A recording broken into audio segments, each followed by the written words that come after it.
In the heart of the Texas Panhandle lies a land that has been sculpted by time.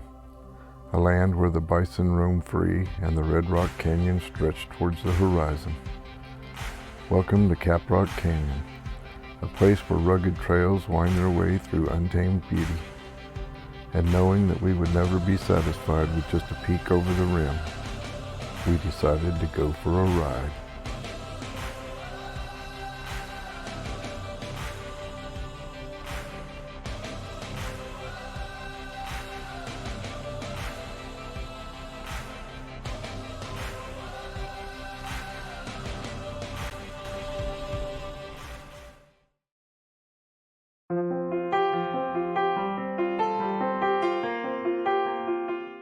Hi, my name is George and this is my wife Tina.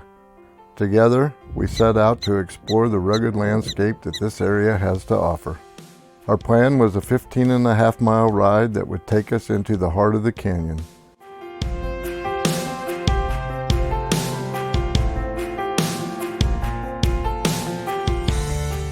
The canyon rim trail took us through a landscape dotted with prairie dog towns and grazing bison, offering spectacular views and a relatively easy ride along the canyon rim. Up here, the ride was fast and smooth, until something decides to stand in your way. Crossing paths with a bison out here isn't rare, and it should be expected. We gave them plenty of room, and I recommend you do the same. But hey, it's your call.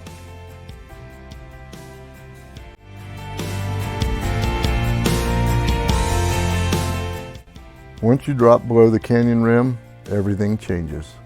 The trail becomes rougher, looser, and less forgiving. The descent into the canyon demanded constant focus, dodging washed-out ruts, picking our way through loose rock, and navigating steep drops as we worked our way towards the end of the canyon rim trail.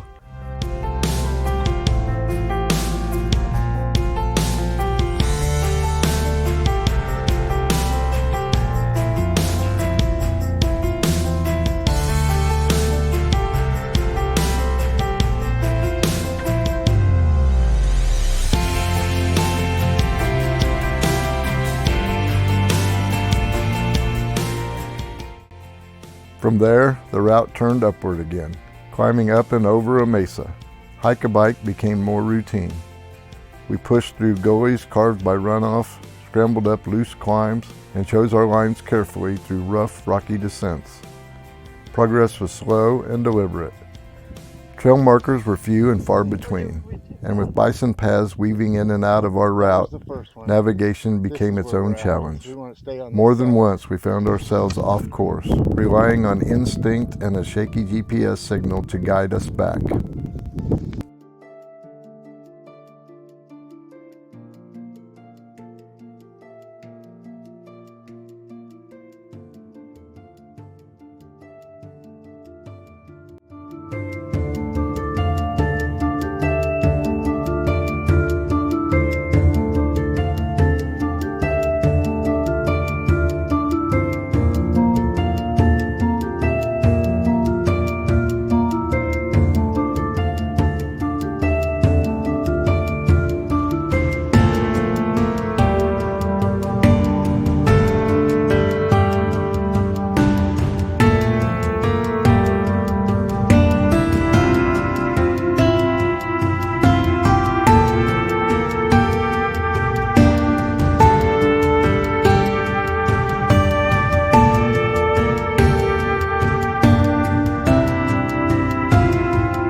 But amid all the effort, the silence was impossible to ignore. It felt as if the red rock cliffs rising from the canyon floor created a barrier to the outside world, sealing you into its silence. There was only the crunch of the ground beneath the tires, a breeze whispering through the brush, and an occasional call of a distant bird.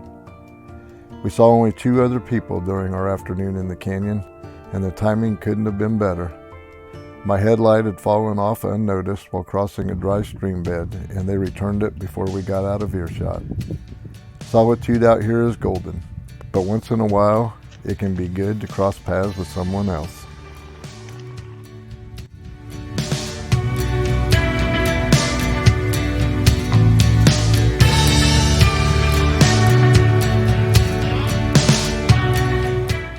canyon floor offered little relief, just dry stream beds filled with soft sand and scattered rock that made each crossing feel like its own little battle.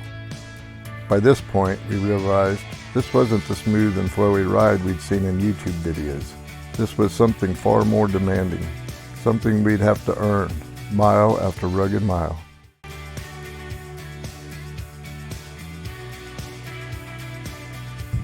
No, we're off trail. Going up there.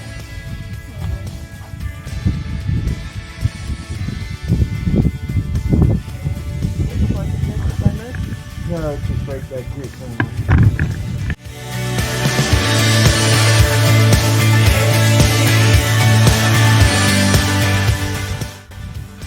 It shows me right back on the trail, but it doesn't look much of a trail. Turns out we were still about 100 yards off of the trail at this point, but at least we were headed in the right direction.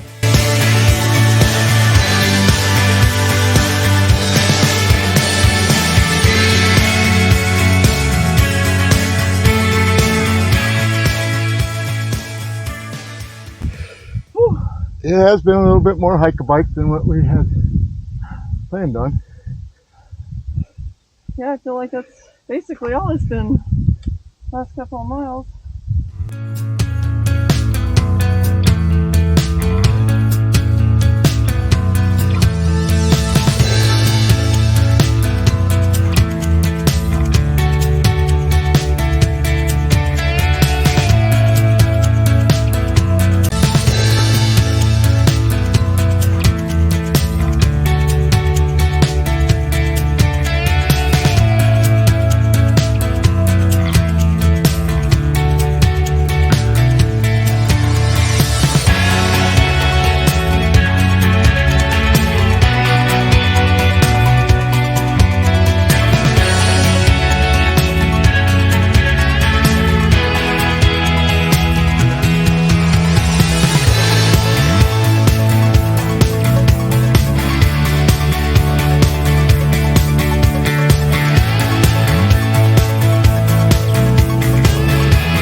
I think we spent half the time off of the trail.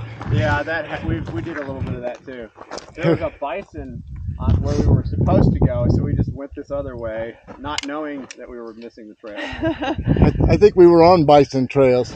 Yeah. It didn't seem much like the other trails, and then I kept looking at the GPS. I'm like, it's got to be up on top of this hill somewhere. We get up there, it's a nice wide trail. It's like, oh man. Yeah. But other than that, it did show us on the trail. But yeah. Was it 6 miles or so today? What did we do? Yeah, 6.3 is what we did, the loop we did today. We're at 9.8. 9.8. And we've probably walked 3, probably a third. Since we've seen you, we've done 3.75. Deep sand in there. I was like, fun to walk in. Yeah, you crossed that gully, I don't know how many times. Yeah. I feel like I'd been to the same place quite a bit. You know? Yeah, I got thinking, it's like, I think it'd be better just to walk in the creek bed. Yeah.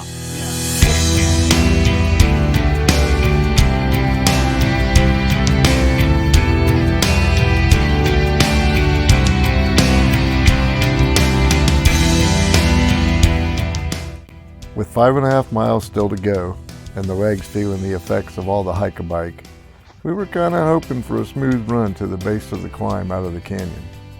But the trail had different plans. Instead, we faced another steep ascent and several more stream bed crossings, most filled with deep sand and mud that would rob you of any forward momentum, causing us to have to dismount and push our way through. It was a true grind, but if you took a moment to look around, it was totally worth it.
Bison running through the trees.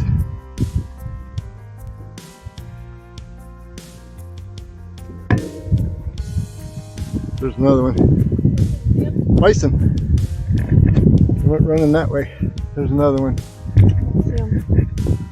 They're gone now.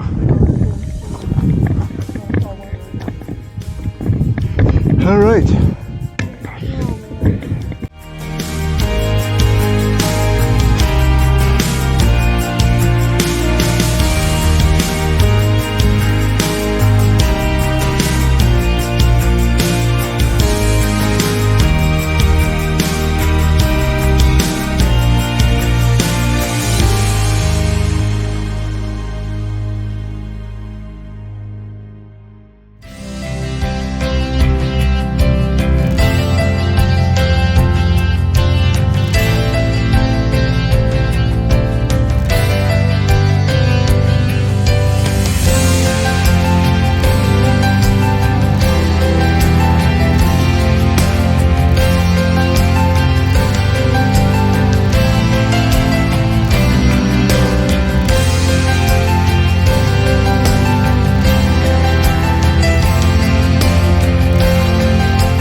See our road? Yep. Looks a whole lot steeper than it did when we come down it. I don't know. I walked it down too. And then it was time to make the climb out of the canyon, a climb that was steep, direct, and relentless. There were no switchbacks to soften the blow, just a straight push up loose and washed out trail. Riding once again gave way to walking. The bikes were pushed more than they were pedaled. It was slow and exhausting, but we knew with each step the rim drew closer, and the ride from there was easy. No more steep climbs, no more deep sand, just a nice smooth ride the rest of the way in.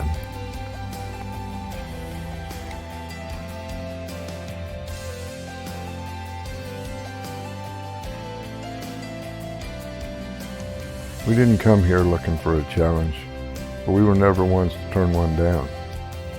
For me, this was a great ride. Tina, on the other hand, might have a differing opinion.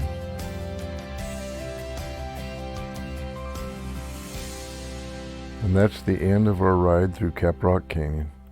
We hope you enjoyed watching it as much as we enjoyed the challenge, the beauty, and every hard-earned mile along the way.